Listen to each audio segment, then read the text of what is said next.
Hello again and welcome back to our course on PowerPoint. So far in this section we've looked at how you can add shapes and also how you can add pictures and animated GIFs to your slides.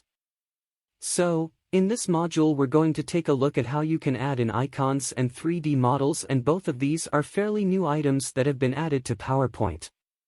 Here we're going to put an icon and you'll find icons on the Insert tab in the Illustrations group. We have this icons button just there. So, let's click on icons and take a look at the library now. We saw this briefly earlier when we were dealing with bullet points. But just to recap, these are all the icons that you have access to, and again, as with everything, they are organized by category in alphabetical order. So, it really depends what kind of icon you're looking for. So, I can just scroll through.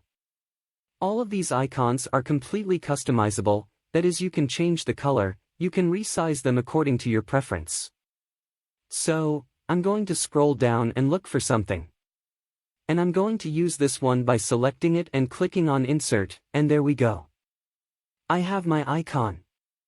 So, I'm going to put this down in the corner, and when I click on it, because it's an object, if you look up on your tabs, you'll see that you now have that Graphics Format Contextual tab. So this means I can edit any element of this particular icon. I can change the fill by selecting another color from the palette, and I can just use those handles to drag to resize, and, as I said, you have all of these other options in order to format that particular icon. And that's all about icons. So, now let's have a look at adding 3D models. I am going to go up to the Insert tab, and in that Illustrations group I have an option for 3D models, so I can select from a file or from online sources. Here in this case, I'm going to select from online sources because I don't have a 3D image saved off onto my PC now. This should look fairly familiar again. It's bringing up the 3D model library.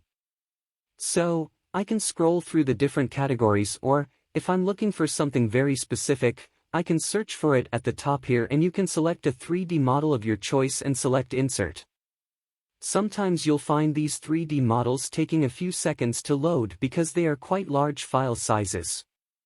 And after loading, you can resize them and you can rotate them by clicking and dragging the round control handle in the middle.